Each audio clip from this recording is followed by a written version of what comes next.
দুপুরের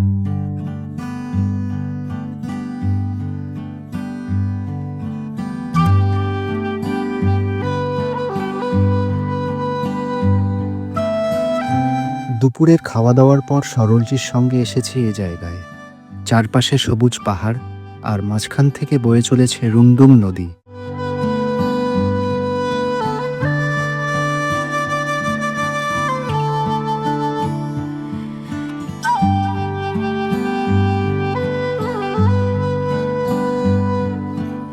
এখানে একটি লোহার সেতু ছিল ওপারে যাওয়ার জন্য, বর্তমানে সে আর নেই। এখন এই বিপজ্জনক বাঁশের সাঁকোই ভরসা।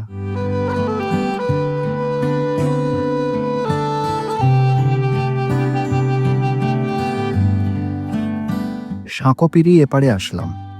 এপারের প্রকৃতি আরো বন্য আর সবুজ, আর অনেকটা দূরত্বে একটি করে বাড়ি এবং কৃষি জমি।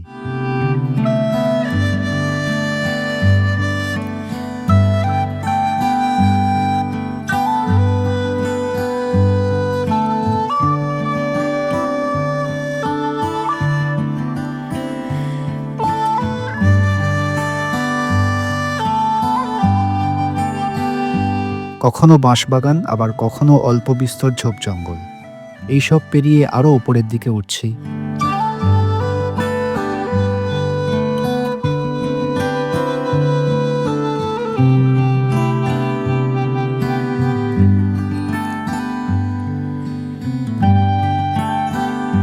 প্রায় কিছুক্ষণ ওঠার পর এই বাড়িটার সামনে এসে থমকে গেলাম, কারণ এই গাছ।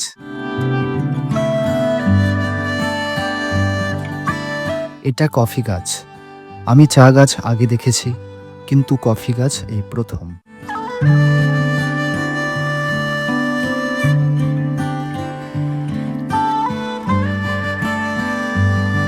হোমস্টে ফেরার পথে দেখলাম ছেলেরা ফুটবল খেলছে। দার্জিলিংয়ে ওদের ম্যাচ আছে 2 দিন পর।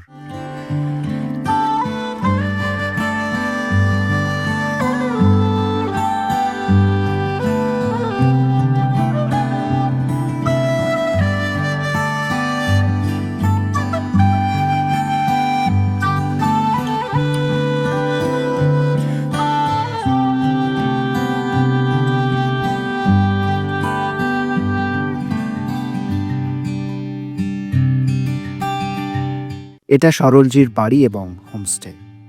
এখানেই আমি আছি।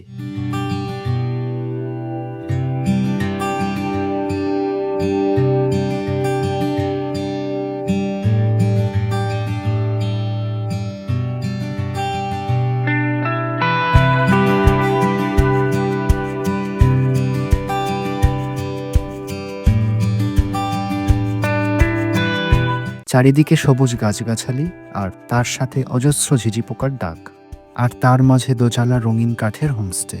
প্রকৃত হোমস্টে যেমন হওয়া উচিত ঠিক তেমন।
হোমস্টের এ জায়গাটা আমার ভীষণ প্রিয়।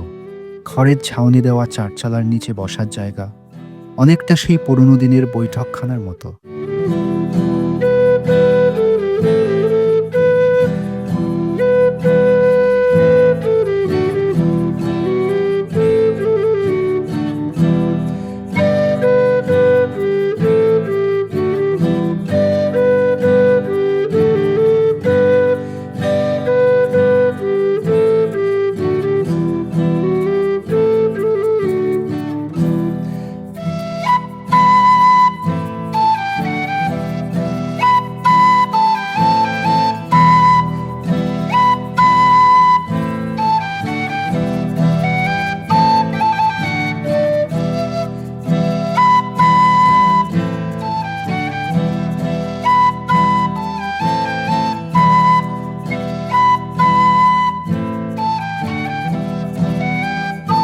হোমস্টে থেকে তেমন কোনো ভিউ নেই, কিন্তু আছে প্রকৃতির প্রকৃত সৌন্দর্য আর সরলজির সরল আতিথেয়তা, যা আমার মন ছুঁয়ে গেছে।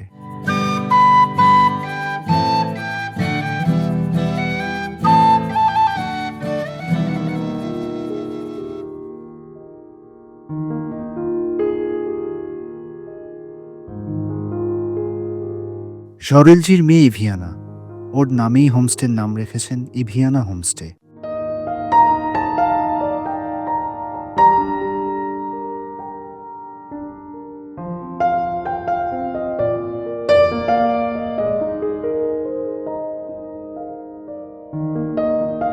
হোমস্টের পেছনে চেনা অচেনা ফুল ফলের গাছ আর খরগোশ, গরু ইত্যাদি নিয়ে ছোট্ট একটি ফার্ম।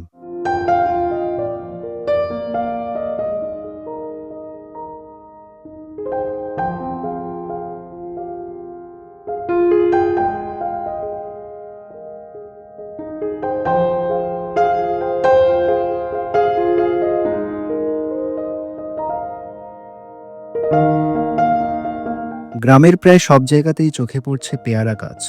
সরলজি বললেন গাছ থেকে পেড়ে যে কেউই খেতে পারে, কোনো অনুমতি নেওয়ার প্রয়োজন পড়ে না। সরলজি নিজেও আমাকে গাছ থেকে পেড়ে পেয়ারা দিলেন, একদম তাজা, নরম আর মিষ্টি।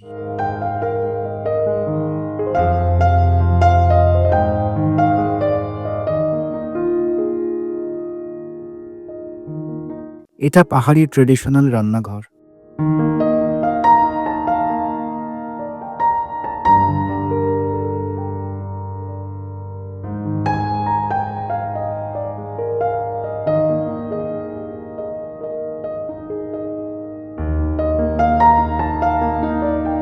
রান্নাঘরের ভেতরে প্রয়োজনীয় অনেক জিনিস।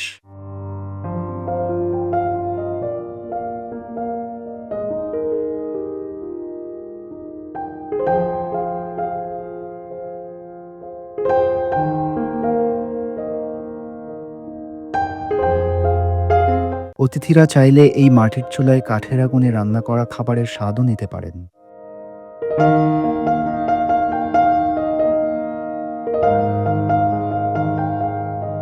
হোমস্টের পেছনে নিচের তলায় হোমস্টের প্রধান রান্নাঘর। এখানেই প্রধানত অতিথিদের খাবার রান্না করা হয়। রান্নার দায়িত্ব সামলান সরলজির ওয়াইফ।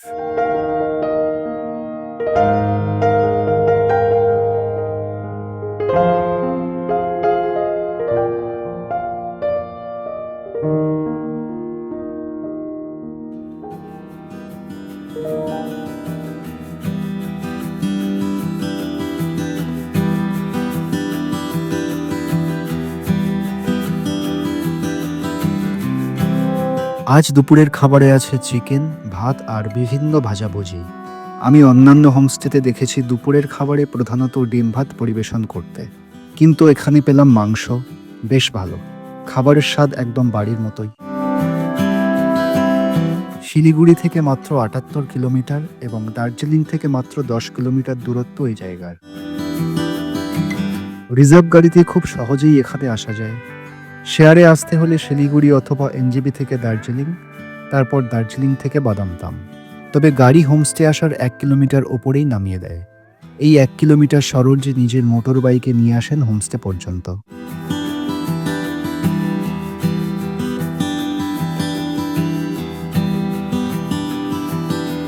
হোমস্টের মোট 3টি ঘর। একদম সামনের এই ঘরে আজ আমি আছি।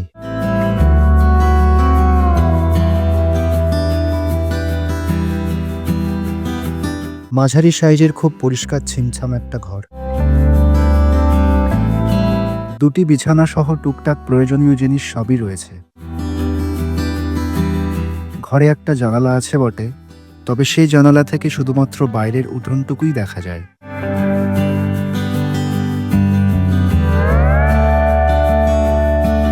এখানে প্রত্যেকটি ঘরে বাথরুম অ্যাটাচড।